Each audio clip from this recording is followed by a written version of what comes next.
the Hadza, that's the tribe. How they have to have dogs to help fight against hyenas and baboons and lions and stuff like that. And dogs, in my definition, are a wolf adapted to life among Homo sapiens. That's all they are. You mentioned the Corso.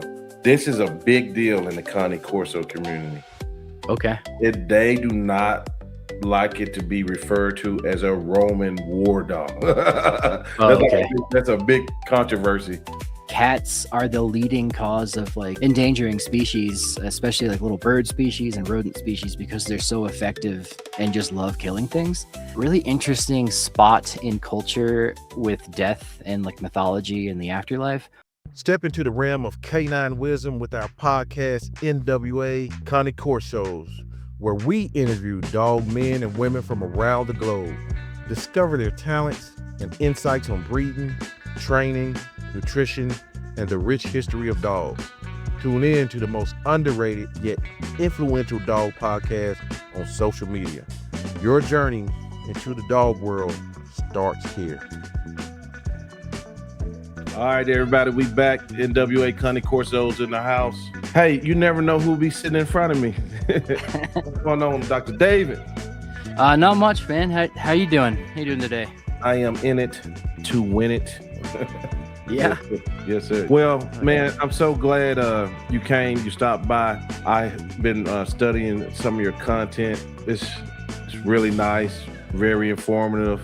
But you're an archaeologist and an ethnocynologist. Is that right? Correct. Yeah. I'm gonna struggle with that word, man, because it just looks crazy to me. But that's the study of human and dog relationships. So, but correct. Let me shut up and you can introduce yourself to the world. Yeah, man. My name is David Ian Howe, anthropologist, archaeologist, and I guess ethnocynologist. Mm-hmm. I went to school for I went to school for history, and then kind of in that sense of history is just reading and then teaching. I wanted the more hands-on approach, and I found that archaeology did that, fell in love with it, and always had this question of like, not to ramble, but it was studying people in the past and how they use stone tools and use the environment to survive. Mm-hmm. And then part of that toolkit to me always was dogs, Mm-hmm. and how people survived. So I went to school to learn more about hunter-gatherers and how they, operate around the world that way. And just all around the world, you'll notice there's dogs in almost every culture. So I kind of just lasered in on that focus and ended up, working for a vet program for the Army for a while. And then I ended up doing the Instagram, and that kind of just took off, and here I am. Oh, nice. Okay. What part of the country are you from? I'm from Long Island originally, but I live in Wyoming right now. But I've lived all over. Yeah. Okay, cool. So Tennessee, Georgia. Oh, really? Okay. Them areas to be. You need to come on back. Yeah, man. So my family lives down there.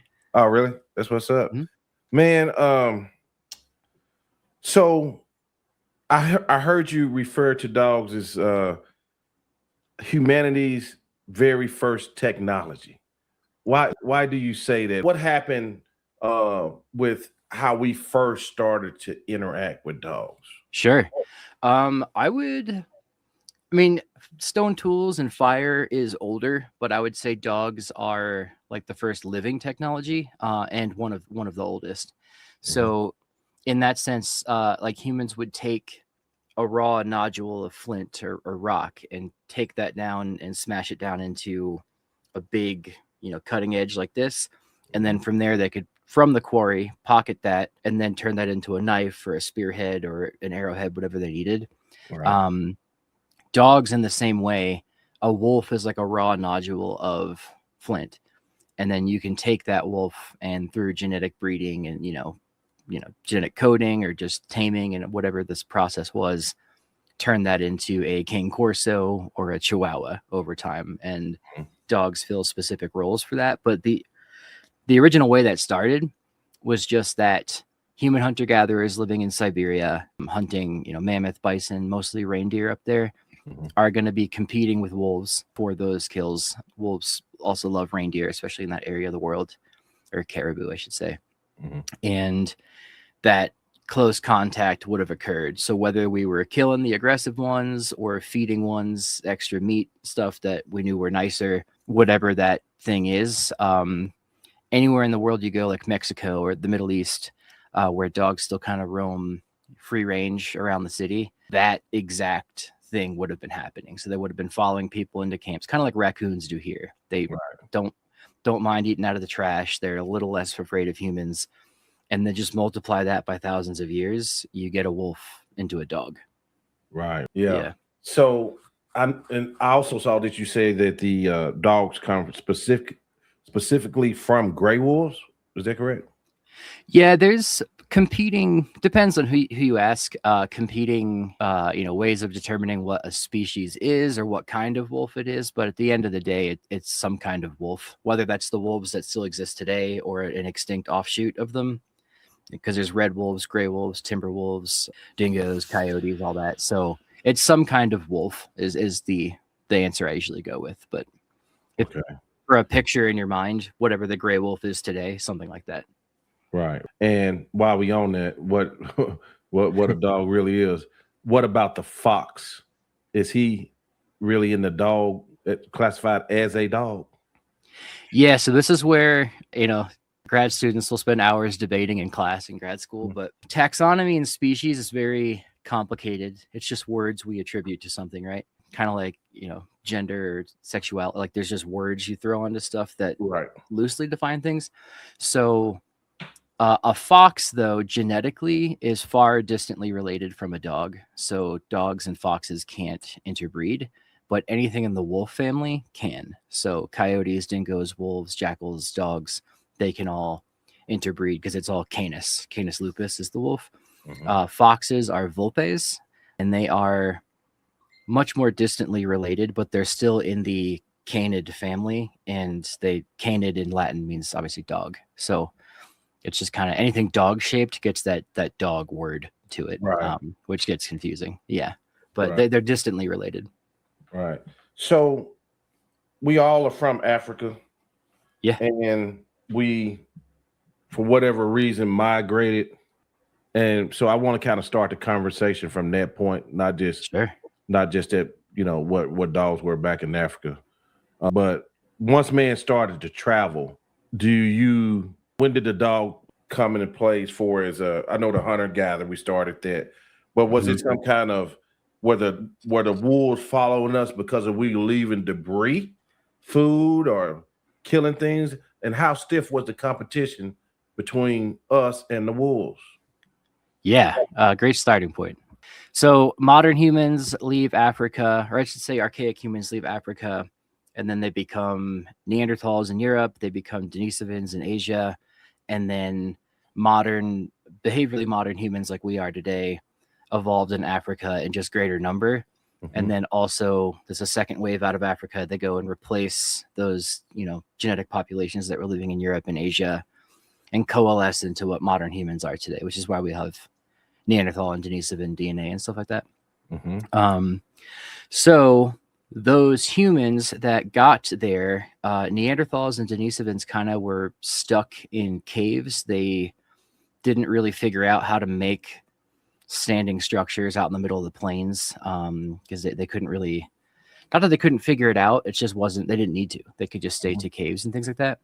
But behaviorally modern humans like you and I that leave Africa can get further and further into ranges where you don't need that thermoregulatory environment to stay warm. Neanderthals kind of like hibernated in a way. But once you're making, fine tailored clothing that keeps the warmth on your body, you're making like your typical yurt like structures full of skins and things like that. Humans can go further out onto that range, and Siberia being one of those places, go further out into that area, and that's where it's like super wolf dominated. So before that, wolves and other predators were used to Neanderthals and Denisovans living there, and Homo erectus before that. So modern humans getting into these further areas where no hominins had gone before, wolves are like, oh, what are these things? And I think just another way we can think of archaeology is that humans have to get calories. We want to reproduce, and we're trying to survive. That's just evolution. So as you're getting those calories out on the landscape, hunting reindeer and things like that, wolves might have just figured out, because wolves are very smart. And I would say dogs have won the Darwinian game. They don't have to do anything. We just feed them and like they just survive. Wolves were smart, and rather than hunt and spend, all their calories and risk getting kicked in the face by a bison or a caribou, why don't we just go hang around these, humans that are cooking food and throwing the scraps out in the heap? And then there's that kind of misnomer, like especially with Native Americans, that they used every bit of the animal, and it's like that is true to an extent. They would use as much as they could, but there'd be no archaeology if they left nothing behind. And a lot of that time it's bones, it's discarded like pieces of rib and crania that still smell good to a wolf, right? So those wolves are going to be eating on that stuff. And then I think this is where, without a time machine, we'll never know the exact answer, but there's some kind of, just like with the raccoon example, there's some kind of interaction of those predators turning to scavengers, interacting with those human camps, and again, whether they were killing them or praising the nice ones or even adopting the puppies, we won't exactly know, but we know that interaction must have happened. So to boil that answer down to one answer, I think it is wolves looking for easier access to calories, and then noticing that humans have a similar social structure, and humans being so communicative, and wolves and dogs as well. It just meshed really well. Right. So over this time, I probably, because I know just, camping or being outside, the coyote, which is, he's an offshoot of the wolf, right? So he monitors you. If you're camping, you'll kind of notice they don't just necessarily come up on you right in your presence, but they'll hide in the wood line. I got coyotes all day long where I live. But and so another thing that came to mind when you was talking about this, if something dies, maybe a rabbit, a deer, I don't have to drag it too far. It's Mother Nature's gonna clean it. If the buzzards don't get it, the coyote's gonna it's good. A few days, it's gonna be over with. But so as this relationship developed, the dogs came closer and closer in the camp. Was there a culling process of when they were starting to be more friendly and we was able to touch them? Could you tell us more about that process? Yeah, sure. And part of the coyote thing you mentioned there too, that's why I think coyotes, especially in indigenous mythology, like are always like a trickster god or something like that, or a trickster spirit. They're very smart, and they observe human stuff, but they keep distance, and they're always up to something, and scheming, which I think is quite fun. So wolves, in a sense too. Yeah, they had a catch look all the time when they yeah, exactly. Yeah. Like, what are they doing? Yeah. But that example, exactly, wolves were probably doing that, and we're humans, we're curious, and we're probably like, I bet if I throw this thing food, it will keep coming back. And then you do it with stray dogs, and I was in Mexico feeding them all, and then people were yelling at me like, don't feed them and stuff. So there's probably people back then being like, don't feed the wolf. But yeah, I think it probably was like, if there was one that came into camp at night and like you woke up to pee or something like that, and it was outside your camp, someone probably lobbed it over their head or speared it. But those aggressive ones, if that happens over thousands of years, they learn not to come near camps. Or if they showed, some kind of fear and aggression, probably stayed away. But the ones that were more curious and more docile, like dogs we have today that are more, will tilt their head and look at people and just a little more curious, they might have been rewarded with like food. Like, all right, go, you didn't bite me. Here you go. Here's a piece of, mammoth steak. And that probably happened more so than killing them, I would think. And I think it's Raymond Coppinger is the biologist's name, but he calls this the flight distance hypothesis. And it's just the idea that like your fight or flight instinct, if wolves had a lesser instinct to run away, they didn't get domesticated. But if they had like more of something in between fear and aggression, just stayed kind of neutral, those would have been the ones that stayed around. And that's why dogs today can be fearful, but they also can be aggressive, or they can just be neutral like they are now. And then we took those ones and, you know, amplified that into the Chihuahua. Right. Yeah. Yeah. Modified them to what we wanted. Yeah. Right. So that's interesting because how did dogs learn human body language? Pointing, eye contact better than chimpanzees. Uh-oh, I lost you. Uh-oh. There you go. Yeah, there you go. You still there? Sorry, Yeah. I have crappy Wi-Fi. Okay, so I'm glad you brought that up because I was going to get to that at some point. Most people in the world until, you know, the 1800s, where you could go to like the zoo in London and see a chimpanzee that was probably like in a horrible cage back then, eating like crackers. Most people never saw an ape in their life unless you lived in equatorial Africa or Southeast Asia where orangutans live. So the closest thing in the natural world to human social bonds, human social structure, human, you know, kinship structured families is the wolf. So I think people would have seen that. And I talked with the wolf biologist at Yellowstone a couple weeks ago, and he just like rolled down his window while he was eating a sandwich, and he was just like, I know you. And was telling me that of all the animals in the animal kingdom, wolves are the most similar to people, obviously after apes. So I think for those people that lived in those northern latitudes where there were more wolves, they would have seen that kinship and noticed that. And if you've ever, I mean, you look at dogs, they're very social. They roll, they show their teeth if they're scared or aggressive. They roll on their back, they put their tail back, they put their ear. There's a lot of language there. And humans, obviously being humans, have an extreme amount of social language, and it varies per culture too. Like smiling could be cowardice in one culture, but another culture like ours, it's like you're just being nice and, you know, things like that. So it varies, but that complexity lends to how intricate our social systems are. And I think humans and wolves would have just picked up on that quick. And wolves being very good at reading social cues with the teeth and the hair and the, you know, their tails wagging, tails between their legs, that stuff would have been easy to pick up on for people to understand how they, you know, what the wolf's feeling or what they're doing or how they're assessing a situation. And yeah, over time, feeding it, breeding the puppies from, you know, birth to the day they died, you're going to see all of that behavior over time and know what's working, what doesn't work, how that language works. But mainly going back to calories, and the same way we train a dog today, you give them a treat when you want them to do something. That's how we talk to them. It's like currency.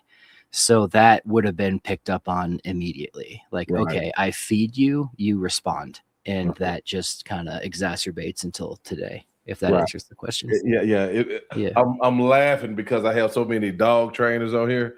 And what you're saying in such layman's terms is something dog trainers call reading dogs, knowing how to read dogs. And the treat has always been the go-to for dog training. It is some other, you know, ways to train dogs, but that treat has been important in training dogs. So yeah, just maybe it tickled me inside. Just like humans been doing this stuff a long time. At least 20,000 years, which is wild to think about. Yeah. But when I talk to dog trainers, they almost tell me they invented the shit. Man. So yeah, and that's the thing too. Every dog trainer's got their own version. They think they're better. Yeah, and I love seeing the drama with that online too. It's man, it's crazy. Yeah. I've been a part of some of the most historic conversations in dogs there's ever been. So yeah, it's crazy. Let me ask you about this, because geography and human needs probably created specialized body mechanics for us, like molossers, sight hounds, spitz type. Do you agree with that? Yeah, absolutely. You said environmental? Sorry. Environmentals, yeah. Yeah, so like if you think of the Saluki, how like aerodynamic that is, the greyhound in extent too. Those were bred in the Middle East, Near East area, Egypt, Mesopotamia, Babylon, for hare hunting. And then in those areas too, like you're hunting hares in the desert, they're fast and can do it. that area in the world is also where currency got invented. So people were like, let's gamble. How fast can they go? And like, you know, that's where those kind of things happen. Yeah. And you're breeding dogs for that. But another thing too is like, once humans settle down, like the ice age ends, stuff is growing more year round, there's new grasses coming out of the snow, and that's when people start farming and realizing how that works. Once that happens though, you're stuck in that spot getting all your calories, you know, in the backyard growing out of the ground, rather than hunting mammoths or bison across the steppe for thousands of miles. And when that happens, when your crops fail, you gotta starve or you go take them from the next person, and that's where war really picks up. And in that case too, I think that's where dogs are like becoming, not only can they help you hunt, but they can also be, you know, guard dogs. They can, and the bigger you breed them, the scarier you breed them, the, you know, stronger they are, the louder their bark, the more protected you are in those scenarios. And we can see that archaeologically too. Like dogs just mostly stay smaller than wolves, but like you can see that diversification of breeds. And it really, I like that you brought up environmental, because it's environmentally dependent, but also culturally dependent. So depending on what culture you're in, like in the Americas, dogs remained a little smaller, especially in like ancient Mexico and Peru. There's small little pet kind of dogs because you don't need them for hunting and guarding as much. But huge sled dogs in Greenland you need big dogs with not webbed feet, but wide paws to get across the snow. Right. And then in the Roman world, if you had a fancy, cute little sleek looking greyhound, it was a wealth status, like just symbol, like you could show how wealthy you were. And if you've ever been to Rome, you can see, or just type in any dogs in Rome statues, everything's greyhounds, and they did dot everything. And it was just a symbol of like wealth and royalty. So that becomes a thing too. And one last tangent here, the dogs in every culture too seem to have this like really interesting spot in culture with death and like mythology and the afterlife. Yeah. And in China and Japan, you'll see those dog statues outside temples. Ancient Iran, it's all over the place. The three-headed dog in Greece, Anubis in Egypt. It's really interesting. And every culture, environmentally and culturally, has their own dog. Right. Let me ask you this, because I don't think I ever saw anybody ask you this. I hadn't went through all your content. But the relationship with men and dogs, we know, we figure out how to work them for different capacities. The dogs being used on humans, did that start in the gladiator days and the Colosseums and different things, and then all the way up to the police canines now? What are your thoughts on that? Like dogs is like a defense or an aggression thing against on other humans. I would say that's almost certainly as old as dogs hunting, because we know wolves can tear you up. So like especially those early farming villages where you had, you know, raiders coming in to steal your crops if theirs had failed, or once currency gets invented and you have stockpiled gold or silver, whatever you're selling there, you're going to use that to, you know, take that to benefit your gain. So dogs probably then were immediately being unleashed on stuff, and they're smart to that. They know these people are strangers. Like, who are these people? And if they start attacking you, they're going to lash out and bite too. And I bet some dog trainer 10,000 years ago was like, I can make some money on this, and started breeding them, you know? Yeah, exactly. So that was happening. But yeah, and then dogs and policing and stuff. The German Shepherd didn't come around until a while ago, but before that was you know, some kind of mastiffs. Alexander the Great had a big mastiff, the Molossus and things like that. Right. The Cane Corsos, the Canis pugnax, I think was the original word. Canis pugnax, yeah. And yeah, the Roman centurions, legions, they used them for the same thing. And notably, when Cortez got to Mexico, he brought huge war dogs with him that were armored and like were used in the siege of Tenochtitlan and stuff like that. So, and De Soto as well, going through the Southeast, used war dogs to intimidate people, because Native Americans had dogs, but not in that capacity. They didn't use them like that. So it's just interesting how that comes about. And then with policing and stuff like that, it's like can be equally as cool to see when it's like, like a shooter or something like that. But when it's used again, in a horrible way, it's rough to see. Yeah. Right. Yeah, it that is. speaks to it. I saw a controversial moment, but before we go on, let me tell you about you mentioned the Corso. This is a big deal in the Cane Corso community. Okay. They do not like it to be referred to as a Roman war dog. That's a big controversy because it's kind of an Italian farm dog with a mixture of a lot of other dogs and different things like that. Gotcha. Are recently created breed, right? But a lot of people attach it to the Roman war dog because of the type of dog. But let me ask you about this. Are modern mastiffs and guardian dogs actually ancient or 19th century creations?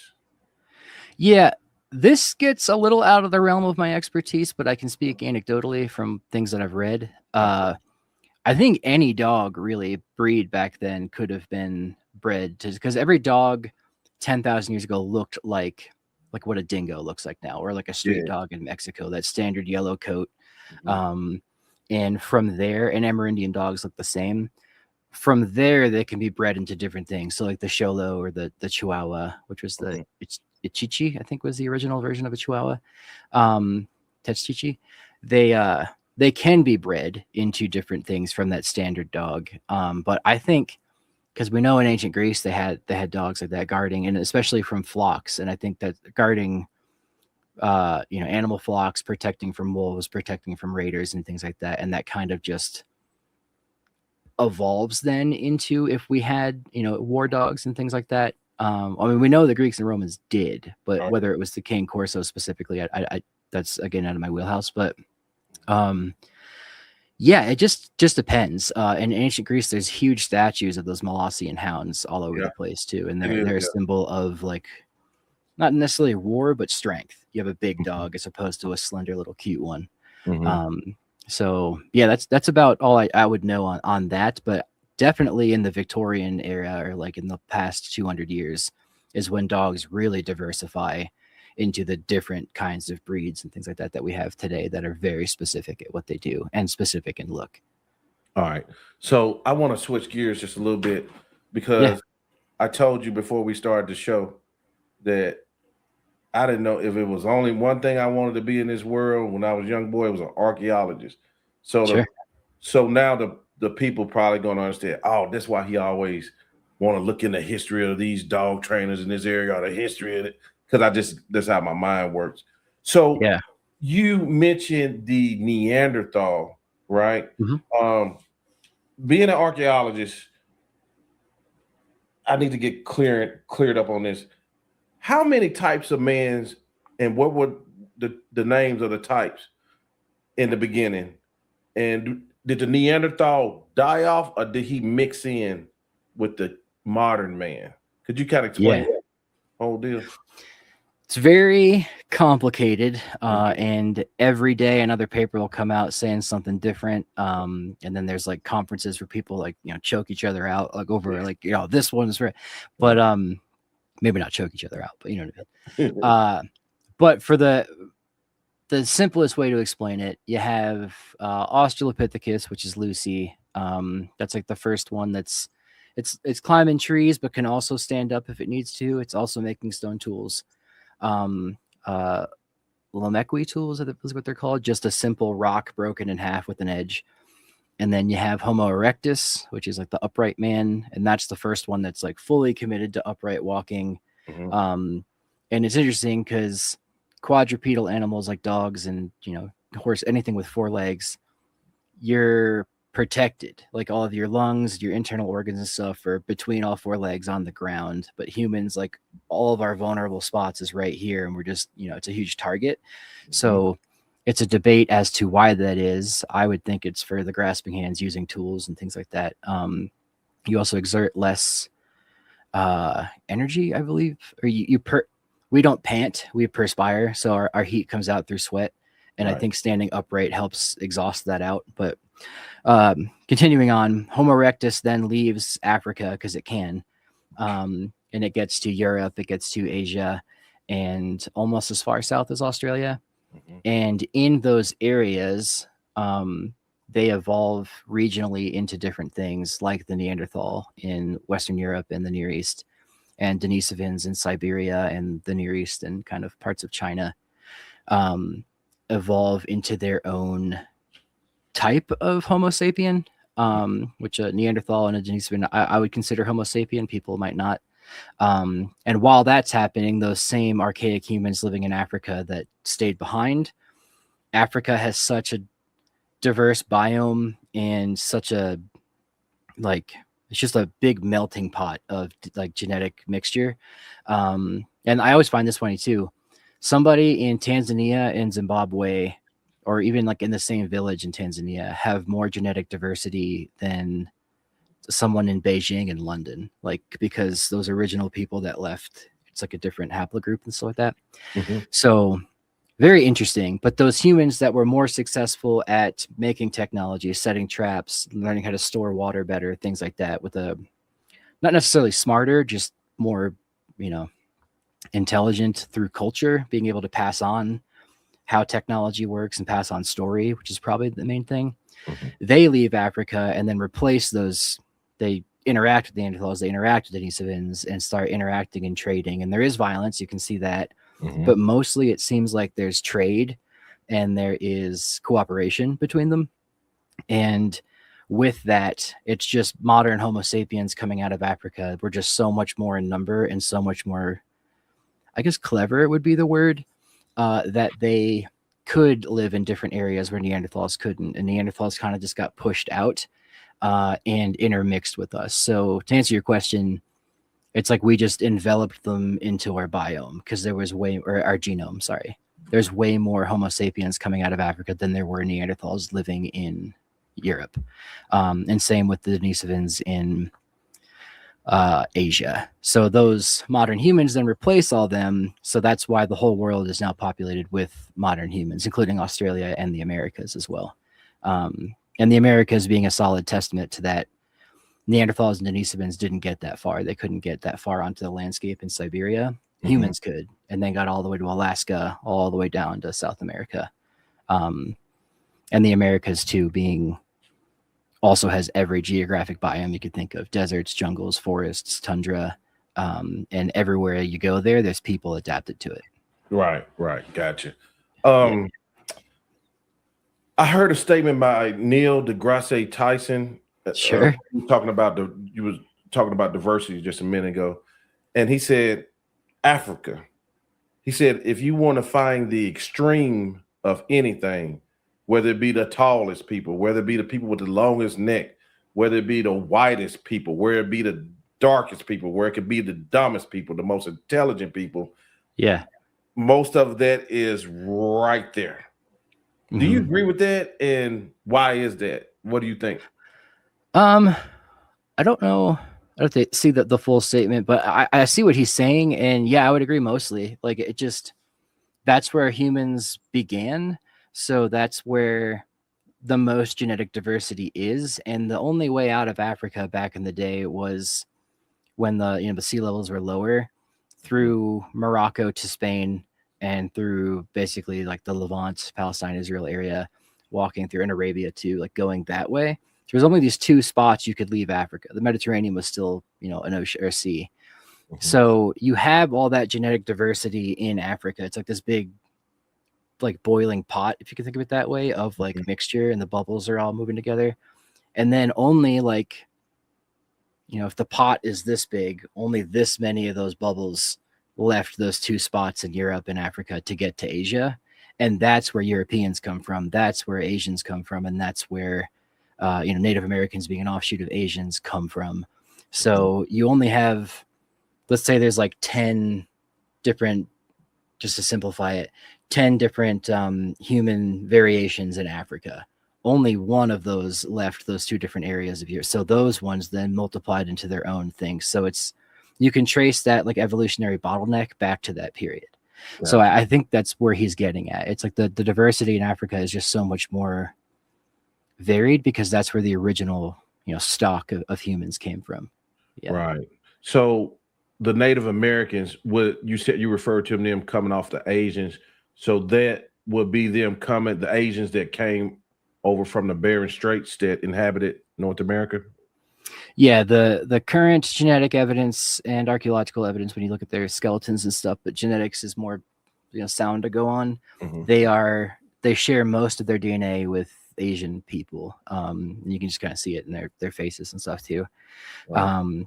But that then once that same way, like that, that little bubble that splits off into the Americas, they then have their own bubble that has multiplied into their own things. That's where you get Mayans, you get South Americans, you get Native Americans. So it's like really interesting. You can trace it all the way back to that period in there where you can see that genetic marker split, and it's really cool. I need like a whiteboard with string to explain it all, but I'm sorry because that stuff interests me so much. It's fascinating. Yeah, it is, man. Because like just being a novice in this type of stuff and just visiting it, sometimes you can notice the similarities in watching people today, especially in the old pictures. But something that always gives me a lot of thought is diets. The diet people tell a lot about historically where they come from. You know what I mean? So But with that being said, all your study down through the years,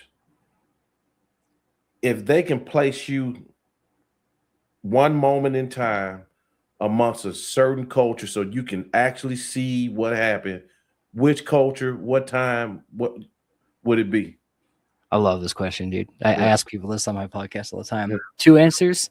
The quickest, easiest one, Jerusalem at the height of the Roman Empire, I think would be, or maybe Babylon, but maybe in Rome.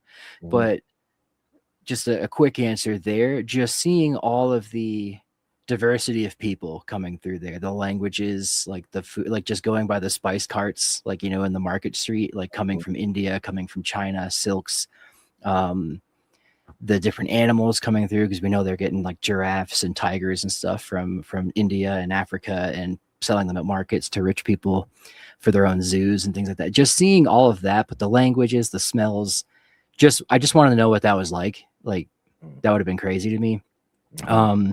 But in terms of archaeology, not history, the Clovis people in North America, who were those people I study mostly, that were the original Ice Age hunter-gatherers that came to the Americas, that probably had dogs.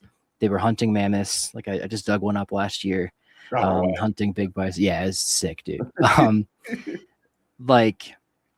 And I guess I can elaborate with that too. Like we're at this site where there's a mammoth, right? And the mammoth is cool. You're digging that out. But around the mammoth, in like a half mile around it, maybe in less than that, is structures. You can see that, and then a bunch of tool debris that they're leaving around, from scraping the hides, the knives they're using to cut the skins, how they're tanning it. There's red ochre pigment everywhere, so they're probably dyeing the hides with it, or it had some kind of spiritual property to them, maybe, who knows. But there's a lot of it. But yeah, if I could time machine, I want to know what those people's stories were. And this applies to anybody in the world, like somebody in France or even like, Zimbabwe, like knowing what those languages were, what their customs were. Did they have birthdays? Did they have marriage? Did they have wedding? Like that's the stuff that doesn't fossilize. We can see their tools. We know they were hunting. We know they were tanning hides. We know they were making some kind of structure, and we know how they died. They probably starved, or they got killed or something, or died of old age. We can see that, but I can't see language. I can't see their clothing. I can't see, the art they had. I can't see, they probably had some really cool music, and like whether were they just drumming on their chest? Did they have a drum? Did they use flute? Like we don't know that. And that's the kind of shit that like at night I'm like, what were they doing? Yeah. It just, it's so it's got me salivating at the mouth right now, because I'm just picturing that and how that stuff, like I remember like we was in elementary, all the beating, where did all this stuff just come from? And you know what, to me, college degrees, all that stuff is all good, but it is nothing like learning from people who done it. You know what I mean? I mean, Exactly. it's something crazy. Like, because as you was talking, I was thinking about Timbuktu. There was a word we used to play with when we was kids. Oh, you Timbuktu, you know. But that was actually like a World Learning Center at one point, right? Timbuktu, yeah, that was like the richest place in the world for quite a bit. Right, Yeah. right. Yeah. Which is crazy. Yeah. Yeah, man. And like music for sure being, you know, obviously like tribal groups in Africa and the Amazon and in like the Southeast Asia too. Like they have, especially in Southeast Asia where there's jungle, it's a lot more whistling. It's a lot more singing really loudly. So you can project your voice across all those birds and insects in the jungle and stuff. And language really changes in that sense. And like in warmer or colder areas, like the, you know, the North, language is a lot more direct and like, you know, it's because you're stuck in those, you know, you're stuck inside during the winter. So language really changes. And somebody who grew up in, let's say, the Congo 10,000 years ago, like if you got in a spat with your brother, you could just like, you know, dip out for a week and go live in the jungle just fine and come back. Right. But in ancient Norway or ancient, you know, Siberia or China, or even like, you know, ancient Canada, you had to stick with your group. So like that really environmentally changes your language and how you deal with, you know, societal issues and things like that and stuff too. And the more that changes in different warmer parts of the area too, because the more structures you have and the more closely you live together. So in a big city like Mali or a big city like Egypt or Cairo, like that also has to change because of the way you're just dealing with so many people every day. That's getting into the weeds of stuff, but right. Yeah, just how human culture changes depending on your environment is fascinating. Yeah. So this one today, what culture, what part of the world is doing the most with dogs right now? In terms of like how they used to live, or in terms of this is just in terms of utilization. Yeah. That's a great question. I mean, if you go to like New York City, like you can see every kind of dog breed, how they're living in, and I'll preface with this.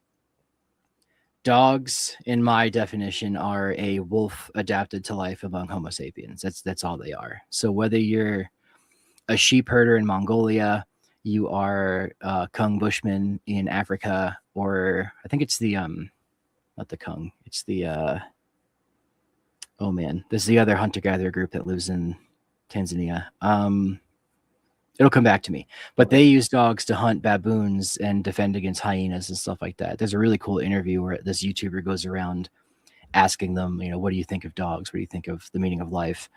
And he ends it with the dog one, and they talk about how, you know, the Hadza, that's the tribe, how they have to have dogs to help fight against hyenas and baboons and lions and stuff like that, and what they mean. But all that to say, anywhere dogs live, they adapt to the human culture around them. So it's really interesting that in New York, you could have a huge German Shepherd that lives in a tiny apartment, but you have to take that thing out and exercise it and train it and do all that. So dogs still have a purpose that way. Most dogs in the Western world and like the urban world are kind of just pets. They're a technology designed to be your friend. But like I was talking with a friend who just did field work in Mongolia, and there's these giant dogs that defend, I think Tibetan or Mongolian Mastiffs, that defend against wolves to protect the reindeer. And like they're bigger and they intimidate wolves. So it's like dogs still have those technological ancient purposes that they always had.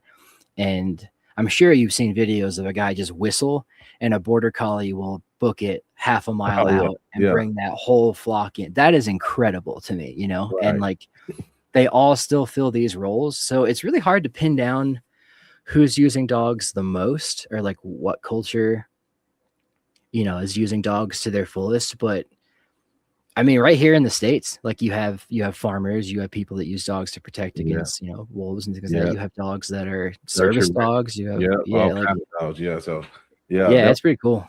Yeah. Land races. Have you done a lot of study on land races? Like sled dogs or like Well, racing land races, dogs? like you mentioned the tie bitten mastiffs. The land races are dogs like Central Asian Shepherds. That's kind of like mountain dogs. Men hadn't touched them much. Kind of like Oh, I Mother see. Nature kind of just selectively did it. But a lot of them are used for like livestock in different places in the world and all that. When did men really start to hone down in on selection of type of dogs for function? You know, the AKC was formed in I might be wrong, 1860, somewhere in there. That sounds right. And then and before then they were doing like trials where they'll meet up, do competitions. But have you ever noticed at some point where people actually start saying, I gotta breed? Maybe not in that term, but the actual type that was set and function that was set in someone's culture. We can see dogs being traded genetically across the ancient world, and you can see that archaeologically as well. Not as much, but genetically you can.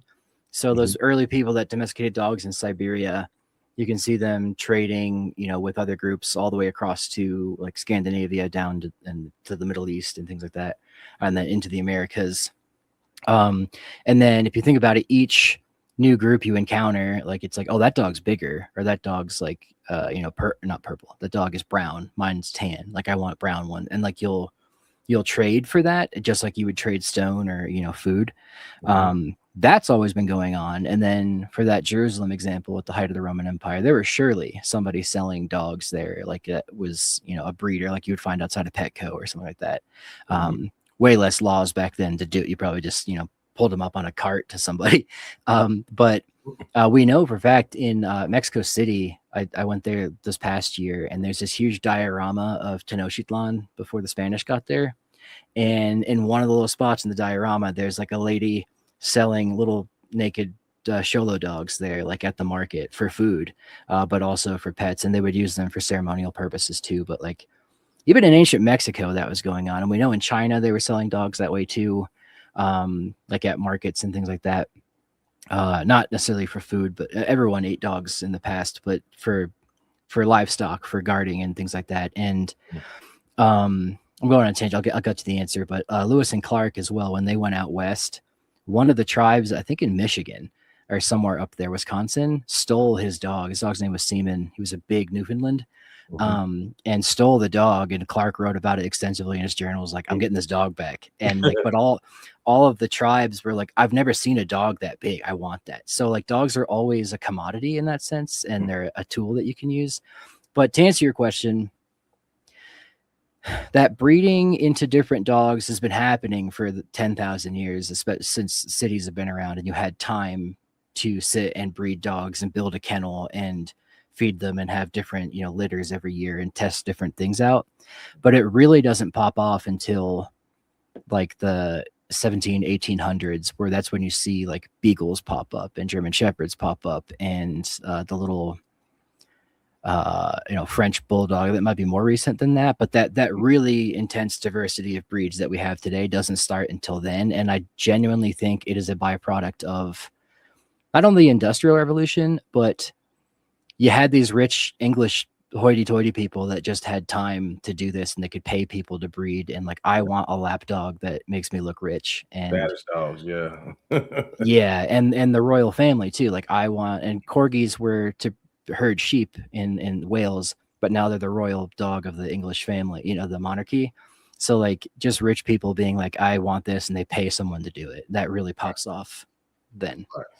So, and that's the state are we in now? Yeah, exactly. Yeah, yeah. So dogs will not used as function because of the industrial revolution. So I don't think we'll ever be back to select people that do hunting dogs and things like that. But that's one of like the number one complaints I hear on my show. Dogs ain't what they used to be. But I think it's not going to ever get back to that. And we don't need them in that capacity no more. Yeah. You know what I mean? So Yeah. yeah. What's your favorite dog? Two answers to that. I had a German Shepherd. Mhm. He was half German Shepherd, then Norwegian Elkhound and Malamute mixed together. And he was a big dog, very intelligent. Loved that dog. That was like having, I had a beagle growing up and I had a lab, but a German Shepherd it's a different animal. It's like a domestic wolf, and you can see it thinking. He like plotted against me a lot. He like, like, you know what I'm talking about? Like you can see how they think, and like he'd tilt his head and stuff. Like he was just so smart. And I love shepherds in that sense. But I have never met a lab I didn't love. Like they're just the perfect run of if you had a D&D character and just like base stats, you know, or a video game character, a lab is just your perfect dog.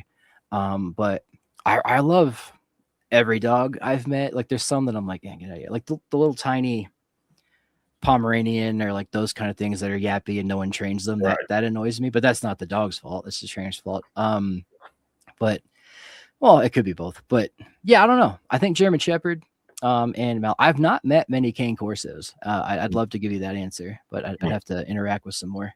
I could send you one. Yeah. Okay. I'm shopping around for new dogs, so I'll think about it. yeah. Hey, I got a litter coming pretty soon. You want one? Holler at me. Yeah. Okay. Yeah. So what about you, by the way? Can I ask you that? I guess it's Cane Corso. Well, yeah, Corso, I really do like the Corso. I also like the Schnauzer. I'm really interested in the Schnauzer. Okay. It's kind of hard listening to some of these people to guess it come on because I get in the inside of their dogs, the good and the bad, and it's just you be learning about them and you want to make. I'm one of them dudes. I could probably have one of each. Yeah. Yeah, you know what I'm saying. But I'm not into real small dogs like that. The more I'm going into learning and different things like that, that dog mind is one of the most important things. Yeah. To me, and of course the health, but the mind of the dog. Yeah. Right. So, are there any dogs untouched in society somewhere that the general public may not know about? For the most part, like wild dogs or ones that have ancient DNA. Wild dogs. Yeah. Let's see. New Guinea singing dogs. I think those are and then dingoes by extent too. They're very related. Right. Dingoes are domestic dogs that got brought to Australia and then just went wild because they had a whole continent without dogs and they could just hunt kangaroos freely and just, that's an incredible thing on its own. Right. But New Guinea singing dogs are like super endangered and they're a domestic dog that followed people way down there. Right. And kind of like I was saying with the human language in the jungle, New Guinea singing dogs have that really unique vocalization so they can project across all that noise in the jungle and sing to each other, kind of like howls, but it's more of a song. And they're very elusive. People find them on trail cams sometimes. And there's like studies that come out like, oh, we found another one. And there's some at zoos and some rescues, but in the wild, truly, that's the only one I can think of that's like super wild. And then in India too, in the jungle and a lot of the forests, there's like free roaming dogs that hunt deer on their own in packs and things like that. So it does exist. It's just, the world's so spread out now. Like it's rare to find dogs not with people. That's true. Yeah. So we coming up on an hour. I want to end with this question so you can cover this topic. I got time unless you have an hour cap, but yeah, I got about an hour before I had to go, but I can go a little bit over. But oxytocin. Yeah. Hey, get into that. I like your take on that. Yeah, man. Again, I'm not a chemist or a biologist, but I know from reading about this stuff that oxytocin is the hormone that a mother and child release when they're breastfeeding. And it's like straight up transferred through that, breast milk, and that bonds you. It's like a chemical bond. But cats can do this too, but dogs more to an extent. When you even just look at a dog, that oxytocin chemical releases in your brain, which is why, especially if it's a dog, even if it's a dog you don't know, if it's a puppy, you have that ridiculous reaction where you start talking like when you see a puppy, That's Right. your brain chemistry doing that. Yeah, And when yeah. it's your own dog, it's like it's a physical bond, and that releases in the dog and you. So it's like you're physically and chemically bonded to an animal, which is fascinating. And yeah, other animals have that, especially mammals when they're breastfeeding their offspring, but it's very interesting that that is projected across us to cats and dogs. I believe because they're a social predator the same way we are. Mm-hmm. And it's just that, like, I just interviewed this guy last week who said, like, if you think of the most top predators on the planet, so like lions, bears, cats, and like orcas to an extent too, they have such a long era of social or of nurturing their offspring before they're ready to go hunt on their own and things like that. So that family group, that bonding has to happen to be a successful and very intelligent hunter. And that's mutually released between humans and dogs. And now it's just as a pet, you're not hunting anymore, but it's interesting. And like dogs are a technology that is a chemical friendship. It's cool. Right, right. Now you done messed up and told me you got a little more time. Yeah, sure. Yeah, whatever you want. I'm loving this, man. Okay. So look, so check this out. Okay. You got me started. So Yeah. I heard you say a statement, and I'm gonna paraphrase it, but you clean it up because I can't remember exactly what you said. But you said cats can be something like maybe environmentally dangerous. Is that what you said? You remember saying something like that? Yeah. Yeah. What do you mean by it? Let me think. Maybe I wouldn't lead with environmentally danger, but that is a fact. I'm trying to think of the word I could use. They are invasive would be the word. Cats come from the Near East in that area where we start to farm. And as we start to farm, you have big stockpiles of wheat, which then ferments, and that's how you get beer and all that stuff too. But with all that wheat and the storehouses, rotting, rats are going to come in and start eating it. So that's where cats come about. And we didn't exactly, sorry, there's a street cleaner outside. But is that too loud on the mic? No, it's perfect. Yeah. Cool. Man, we'd be having dogs barking and shit. You're good. Yeah. Like, so tell me a little bit about your program.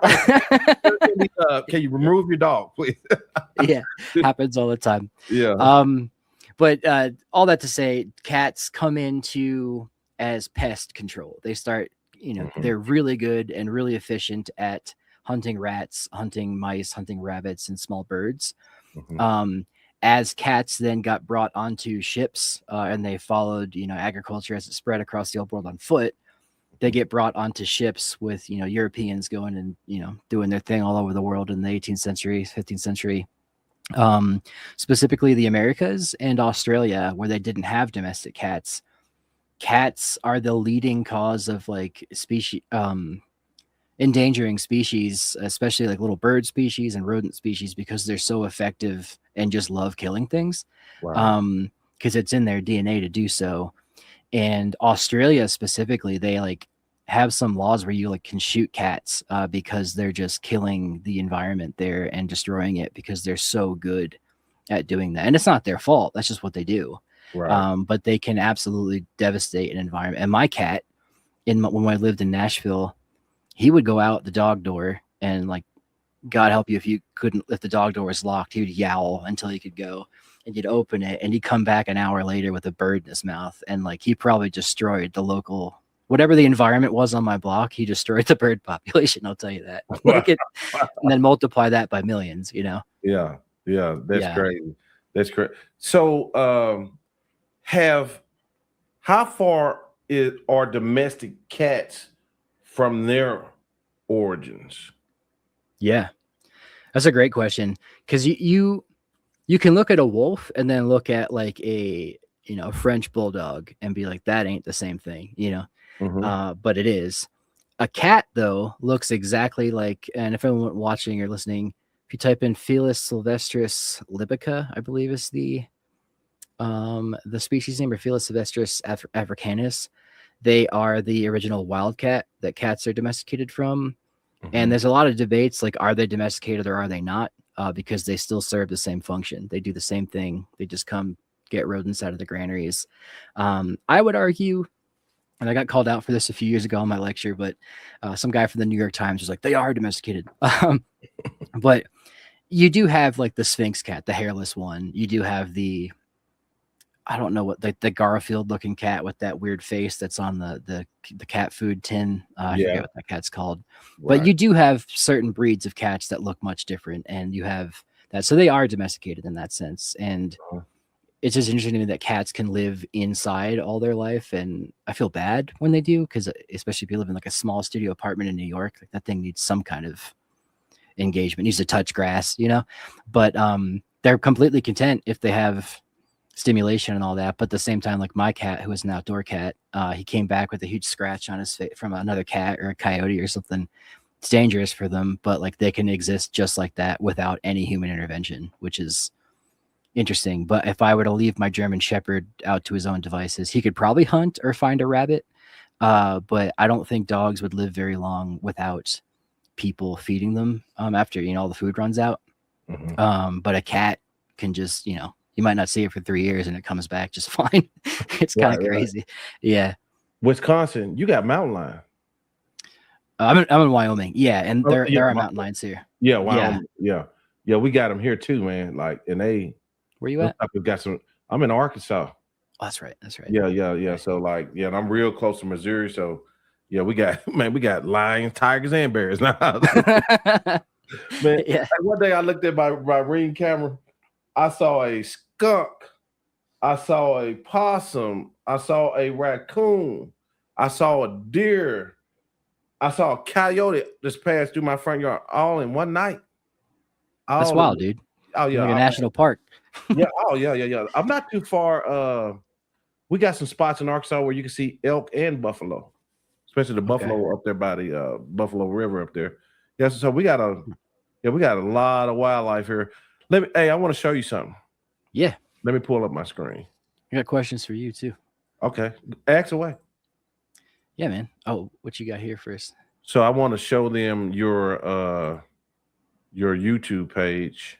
Is that the selected video? That's crazy. It's like 3 years old. Yeah. So guys, you can see all of his videos right here. All kind of stuff. And some of your friends too. Yeah. I would recommend anyone type in History of Dogs lecture. I believe that's what it's called. That's like my main should be on my, you just type in History of Dogs, I'll pop right up. But it should be pinned to the top, but I need to fix that. Anyway, that's where you can find it. Yeah, it's right here. There you go. That's everything I know. I mean, from 3 years ago, but and condensed down. And then that second video there too, I worked on with Ted. You can show your kids that one. Okay. Yeah. But thanks, man. Yeah. So I wanted y'all to go over there and check that out, man. It's a Costa Bull. I appreciate you sending this to me, because when he sent that to me, I was like, holy crap. And I just started binge watching, you know. Oh yeah. Yeah, all the videos. Yeah. Thanks, dude. So, what questions you got for me? Yeah, man. I got a final one I'll ask, but from the beginning, what got you into dogs? Like what made you, breed Cane Corsos and stuff? Man, I always kind of like coming up. Let me take this down. We always had a dog in my family. I was telling somebody that I did another interview today.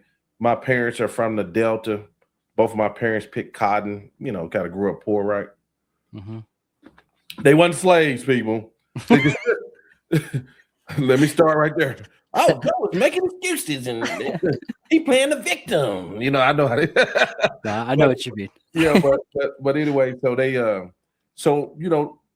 my parents always grew up with dogs. They had crops. Like in Arkansas, we have a lot of things that are running your yard, like armadillos and things like that that'll tear your yard up. My grandmother, they raised crops. So dogs were always like kind of a necessity for us, even when they did the migration out of those small country poor towns out in Northeast Arkansas. And, like when dudes tell me they from Chicago, especially a black guy, all thing you telling me you were a black dude that migrated from the South in 1910.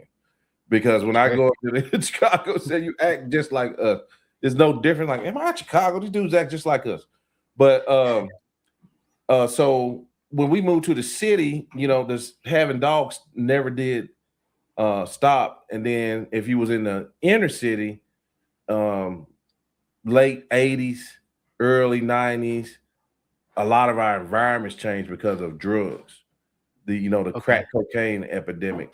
So dogs actually kind of became a little bit of a necessity for eyes and ears. You gotta think about all these families, raising kids, and all of a sudden drugs and violence picked up and stealing picked up. So a dog was another just a kind of your first layer of protection. Eyes and ears. Yeah. You stay alert, I'll do the dirt. That's kind of how it worked. But for me getting the breeding of dogs, I have a cousin that's been a true dog man since we was about 19 or 20. Always raised Corsos, La Potenza. Let me give him a shout out. La Potenza, Lamont Morgan. He always had those dogs and different dogs, German Rots and Malinois. He's just a dog man through and through. He go hog hunting with him. I seen him do some crazy stuff with dogs. And then what was so cool about what Lamont does, he believe in tough, hard dogs, but their temperament and their mind got to be on point. Like, so these dogs that might go kill a hog, he'll also go into a nursery home and let the dogs visit the people. Or he also might take these same dogs into a daycare. We got another guy in Arkansas named Brad Sneed. He does dogos. His dogs are the same way. So brilliant dogs. But anyway, I started a business, and when I got more time, that's when I got into it a little bit deeper. And the Corso was the one I went with, especially after I looked at them for a while and just how they acted, and even their stubbornness. They have this stage where they go through this little adolescent thing, I never have my dogs. They know I'm the big dog is here. But I did have one dog, not challenge my wife, but be more stubborn with her. You know what I mean? Like your kids, like your daughter and your wife. She turns a certain age, she started getting a little trouble. So we had that, and then we started incorporating a trainer, and we learned about all that type stuff. And that's kind of how the podcast formed too, because I knew so many great dog men and different things on the ground versus kind of like the hype breeder on YouTube or Instagram is a world of a difference. You know what I mean? Yeah. So that's kind of how it started, bro. Hell yeah, man. Yeah. Okay. That's super cool. Yeah. And then the question I always ask people on my pod, but I'd love to know your answer, is like, I always ask, what does it mean to be human? But and then what do dogs mean to you? But I guess I'll ask you, like, what do dogs mean to you, dude? Like, what are they like?